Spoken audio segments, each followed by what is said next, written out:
प्रणाम। आज के इस प्रतिस्पर्धा के युग में जहां पर हर जगह पर कंपटीशन है, हर कोई हर किसी को पीछे छोड़ देना चाहता है। किसी भी तरीके से येन केन प्रकारेण हमें आगे बढ़ना है, आगे बढ़ना है, आगे बढ़ना है। दौड़ किस चीज की है?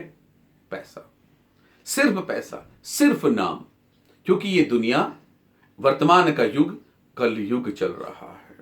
कलयुग का मतलब कल कारखानों से था, लेकिन हमने इस कलयुग को कालयुग बना दिया है। एक्चुअल में कलयुग में कल कारखाने होने थे, बहुत हो गए। इंसान को टेक्नोलॉजी से जुड़ना था, बहुत जुड़ गया। इंसान को तारों के पास जाना था, चंद्रमा के पास जाना था, सब जगह जाना था, इंसान चला गया है।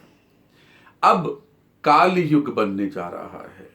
काल का मतलब काल जिसे लील जाता है, काल जो समाप्त करने की कैपेसिटी रखता है, काल जो अपने अंदर समाहित कर लेता है, काल का ग्रास बन जाना।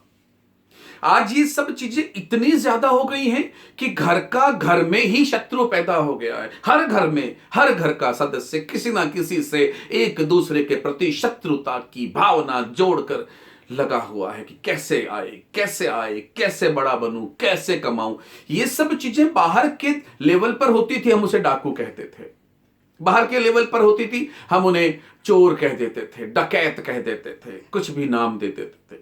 लेकिन जो घर में है, घर में हो रहा है, उसे हम किस तरह से रोकें? बड़ी विशेष जो है, बहुत बड़ी समस्या है। और इस समस्या से लड़ना है हमें, बहुत जरूरी है। नहीं तो हर हर घर में हमारे पास कोई ना कोई राक्षस मिल जाएगा। राक्षस का मतलब सींग होना नहीं होता है। राक्षस का मतलब प्रवृत्ति होती है, इच्छा होती है किसी से भी लड़ गुजरने की, किसी को भी कुछ भी बोल देने की। और आज हर घर में कोई ना कोई ऐसा इंसान मिल जाता है जिसे हम राक्षस प्रवृत्ति का कह सकते हैं। ऐसा क्यों हो रहा है? ज्योतिष का इस चीज के साथ क्या संबंध है? मैं आज इन बातों के ऊपर आपको चर्चा करके बताने जा रहा हूं। एक पहला कि आज प्रतिद्वंदता है, प्रतिस्पर्धा का युग है। लोग आपस में भाग रहे हैं, क्या करना है, कैसे करना है। रात को जब आंख बंद होती है तो यह होता है कि कल सुबह क्या करना है। नींद में भी कल सुबह क्या करना है, ये ख्वाब चलते रहते हैं। और उठने के बाद वो पूरा स्ट्रेस लेकर हम पूरा दिन गुजारते हैं। तो आज के दौर में हम यदि वास्तव में चाहते हैं कि प्रयास किए जाएं, मैं हमेशा प्रयास के तरफ होता हूं। मैं कभी आपसे ये नहीं कहूंगा कि एक ही रात में आप ऐसा कुछ करें तो आपके साथ ये हो जाएगा, 2 रात में करें आप ये। हाँ, चमत्कार जरूर होते हैं, मैं मना नहीं करता हूं। चमत्कार को हमेशा नमस्कार किया जाता है, मैं हमेशा नमस्कार करता हूं। लेकिन इसका यह भी मतलब नहीं है कि मैं कुछ आपको ऐसा बता दूं कि एक रात में ही आप बहुत बड़े हायर लेवल पे पहुंच जाएं। अगर ऐसा होने लग जाएगा तो ईश्वर की सत्ता ही खत्म हो जाएगी। क्योंकि उसने सबको किसी ना किसी चीज के निमित्त दुनिया में भेजा है। सबके अपने अपने प्रारब्ध हैं जो इस दुनिया में आकर उन्हें भोगने ही हैं। हम उनको भोगने में कमी या ज्यादा, सुख को बढ़ा सकते हैं थोड़ा बहुत प्रयास करके, और दुख को थोड़े बहुत प्रयास करके कम कर सकते हैं। परंतु ये कोई जरूरी नहीं है कि हमारे घर के कुछ लोग अगर बहुत हाइट पर हैं तो हम भी हाइट पर हों, या हमारे ही किसी परिवार के लोग बहुत नीचे हैं तो हम भी नीचे ही रहेंगे। ऐसा कोई जरूरी नहीं है। सबका अपना अपना नसीबा होता है, अपना अपना कर्म होता है सबका। तो आज के दौर के लिए मैं कुछ आपसे ऐसी जो है बताना चाहता हूं, टिप्स बता रहा हूं। आप उन टिप्स को करिए। लेकिन उन टिप्स को करने के लिए क्या आपकी कुंडली में योग हैं, ये जानना जरूरी है। इस योग को जानने के लिए आप उससे जरूर पूछ सकते हैं कि आपकी कुंडली में योग है या नहीं है। वो योग, वो जो टिप है, उस टिप को दुनिया की नजर में वशीकरण कहते हैं। वशीकरण का मतलब होता है दुनिया को वश में कर लेना, किसी भी चीज को वश में करने की कैपेसिटी पैदा कर लेना। ईश्वर ने दुनिया में बहुत ऐसी पर्सनालिटीज को भेजा है जो कुछ नहीं करते थे, फिर भी किसी भी चीज को अपने वश में करने की कैपेसिटी रखते थे, क्योंकि वो खुद के लिए कुछ नहीं करते थे। उन्हें दुनिया के लिए कुछ करना होता था। अगर आप दुनिया के लिए कुछ करना चाहते हैं तो ही वशीकरण करना प्रारंभ करिए। खुद के लिए वशीकरण करना गलत है, शास्त्रोक्त नहीं होता है।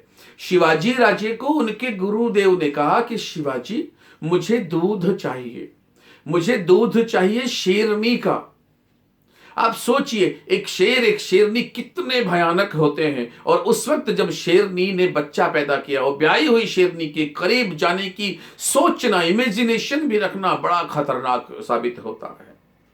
शिवाजी राजे अपने हाथ में सोने का कटोरा लेकर पहुंचते हैं, शेरनी की तरफ देखते हैं, उसकी आंखों में आंखें डाल के सिर्फ निवेदन करती है, मां, मुझे मेरे गुरुदेव के लिए दूध की आवश्यकता है। आप विश्वास करेंगे उस इंसान की ताकत, उस इंसान का इतना बड़ा थॉट कि उस शेरनी ने शिवाजी राजे के पास आकर खड़े होकर उन्हें दूध निकालने दिया, कुछ भी नहीं कहा। आप विवेकानंद को पढ़िए, विवेकानंद के बारे में जानकारी रखिए, विवेकानंद को समझिए, सोचिए कि वो आदमी, उसमें इतनी क्या कैपेसिटी थी कि वो हजारों लोगों को अपने वश में कर लेता था। हमारे कान्हा, हमारे कृष्णा, उनमें क्या कैपेसिटी थी। वो किसी को भी जहां गए सिर्फ कान्हा, जहां गए सिर्फ कान्हा, जहां गए। ऐसा क्यों? क्योंकि कान्हा, शिवाजी या कोई और, चाहे वो विवेकानंदा हो, चाहे कितना भी बड़े से बड़ा इंसान हो, जे तो ऊंचो होई चले ते तो नीचो होए। यानी उनमें वो कैपेसिटी थी कि वो दुनिया को प्यार करते थे, रोम रोम से प्यार टपकता था। हम आज सिर्फ अपने लिए सोचते हैं, अपना सोचते हैं, अपने लिए करना है, बाकी दुनिया भाड़ में जाए, ये हमारी थॉट होती है। कुछ भी करने से पहले हम सिर्फ यही सोचते हैं। ये गलत है। गलत क्यों है? क्योंकि अगर मैं कैपेबल हूं तो मैं 50 लोगों की काम कर सकता हूं। तो मैं कैपेबल, अपने लिए कैपेबल हूं कि लोगों के लिए कैपेबल हूं, इस थॉट को तो चेंज करना है। दाता इतना दीजिए जामे कुटुंब समाए। कुटुंब का क्या मतलब होता है? कुटुंब का मतलब माँ बाप भाई बहन ही नहीं होते हैं, वो सब लोग जिनको मैं जानता हूं वो सब उस घर में आ जाएं। घर का मतलब उस दिल में आ जाएं, घर का मतलब उस आत्मा में आ जाएं। सम्मोहन की बात आती है, ये सम्मोहन आप इसे कह सकते हैं। वशीकरण की बात आ सकती है, इसे वशीकरण भी कर सकते हैं। वशीकरण करने के लिए हमें क्या करना चाहिए? वशीकरण करने के लिए शास्त्रों में चावल बताए गए हैं, वशीकरण करने के लिए शास्त्रों में लौंग बताया गया है, वशीकरण करने के लिए कई प्रकार की औषधियां भी मार्केट में अवेलेबल हैं, जंगलों में पाई जाती हैं। ऐसा भी कहते हैं कि एक शियार होता है, उस शियार जब बूढ़ा हो जाता है, एक्चुअल में प्रकृति ने सबको खाने के लिए भोजन दिया है, जीव जीव का भोजन होता है, इंसान को थोड़े से भोजन अलग दे दिए हैं। तो जंगल में जब एक शियार है, वो शिकार करने के लिए जब जा रहा है, जवान है, वो आराम से शिकार कर लेगा, अपना पेट भर लेगा। लेकिन जब वो बूढ़ा हो जाता है, उस वक्त उसका पेट कौन भरेगा? मां नहीं है उसके पास में उसका पेट भरने के लिए, उसके पिताजी नहीं आ सकते, बिकॉज वो जानवर कहलाते हैं। ऐसी कंडीशन में सियार के गले के पास एक गांठ उत्पन्न हो जाती है। उस गांठ के उत्पन्न होने के कारण से सियार के मन में, सियार के आंखों में कुछ सम्मोहन पैदा हो जाता है, वशीकरण पैदा हो जाता है। वो वशीकरण जब वो किसी जानवर को, छोटे जानवर को देखता है तो वो स्तब्ध होकर वहीं रुक जाता है और वो सियार धीरे धीरे जाकर उस जानवर का शिकार कर लेता है। ऐसी किंवदंतियां हैं, ऐसा हकीकत भी हो सकता है, ऐसा कहते हैं। और सियार सिंगी नाम से एक वस्तु मार्केट में उपलब्ध भी होती है। सियार सिंगी की ही तरह एक दूसरा एक पौधा अवेलेबल होता है जिसके दोनों हाथ इस तरह से जुड़े हुए होते हैं। उस हाथ को हत्था जोड़ी कहते हैं। हत्था जोड़ी अपने आप में एक हाथ जैसा दिखता है, लकड़ी की बनी हुई होती है। आप इस हत्था जोड़ी का अगर इस्तेमाल करना चाहें तो जरूर करें। बिकॉज मैंने आज तक सीआर सिंगी की मैं चर्चा जरूर कर रहा हूं, मैंने सुना है, मैंने कुछ लोगों ने बताया है, कुछ ऋषियों के पास जब मैं मेरी मुलाकात, उनके दर्शन मुझे हुए तो उन्होंने भी कहा कि उनके पास सीआर सिंगी है। हालांकि मैं अहिंसा में विश्वास करता हूं, मैं इन सब चीजों में विश्वास नहीं करता हूं कि किसी की भी चीज को काट के उससे, उसके शरीर से कोई चीज निकाल कर और हम इस्तेमाल करें, ये सब नहीं होना चाहिए। तो वनस्पति शास्त्र के अनुसार हत्था जोड़ी को हम इस्तेमाल कर सकते हैं। हत्था जोड़ी को आप अच्छे किसी समय में अपने पास लेकर आइए। हत्था जोड़ी आपको मार्केट में इजीली मिल जाती है, अगर नहीं मिलती है आप मुझसे संपर्क कर सकते हैं, मैं आपके लिए उपलब्ध करवा सकता हूं। हत्था जोड़ी को आप अच्छे नक्षत्राज में, दीपावली को, होली को, या कोई अच्छा नक्षत्र हो या किसी दिन ग्रहण हो, उस दिन उसको एक चांदी की डिबिया में स्थापित कर दें। उसके ऊपर से उसमें सिंदूर भर दें और तिल का तेल उसके अंदर डाल दीजिए। इसके बाद उस हत्था जोड़ी को आप ओम चिमि चिमि स्वाहा, ओम चिमि चिमि स्वाहा, इस तरह के मंत्र प्रति दिवस 1000, 1100, 1200, 2100 जो भी आपको हो पाए, करते करते कुल आप 51,000 मंत्राज करें। 51,000 चैंटिंग करने के बाद आप उसके लिए एक दशांश हवन कर दें। दशांश का मतलब यह होता है उसका 10वां हिस्सा। जितना भी आपने किया है, इनके लिए आपने मंत्राज किए हैं, उन मंत्राज का 10वां हिस्सा आप हवन करते हैं। इसके बाद उस हत्था जोड़ी को अपने पास रखें। आप अगर व्यापार में हैं, अपने व्यवसायिक स्थल पर रख सकते हैं। आप अगर जॉब में हैं, आप अपनी अलमीरा में, अपने डेस्क में रख सकते हैं। आपको सिर्फ यही करना है, सिर्फ अपने काम के लिए नहीं, सिर्फ दुनिया के लिए नहीं, हर चीज के लिए, भला करने के लिए आप उसका तिलक लगाना प्रारंभ करिए। और तिलक लगाते वक्त सिर्फ एक ही थॉट होनी चाहिए कि इस वक्त मैं दुनिया को कुछ देने के लिए कर रहा हूं। ये जो कुछ भी हो रहा है ईश्वर मुझसे करवा रहा है, ईश्वर की इच्छा है कि मैं इस दुनिया को कुछ दूं।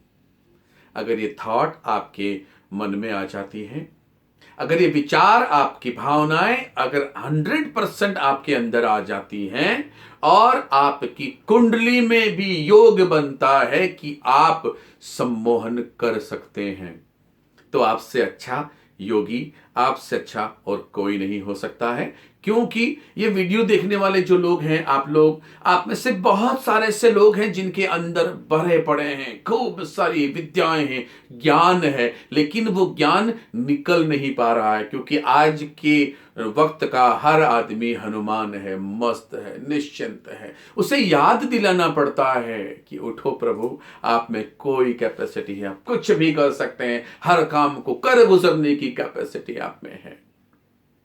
तो आप अगर चाहें, अगर आपको जानना है कि आपकी कुंडली में भी सम्मोहन करने के योग है या ये नहीं है, ये आप मुझसे जरूर पूछ सकते हैं। मैं आपको गाइड करने के लिए 100% वचनबद्ध हूं। मैं आपको गाइड करूंगा। मैं चाहता हूं कि आप लोग सीखें। मैं तो ये भी चाहता हूं कि आप लोग ज्योतिष सीखें, लोगों का मार्गदर्शन करें। इससे अच्छा कोई कार्य नहीं है। आपकी जिज्ञासाएं, आपके प्रश्न हमेशा सादर आमंत्रित हैं। आप मुझे व्हाट्सएप कर सकते हैं। मेरा मोबाइल नंबर है 8107911911। प्रणाम।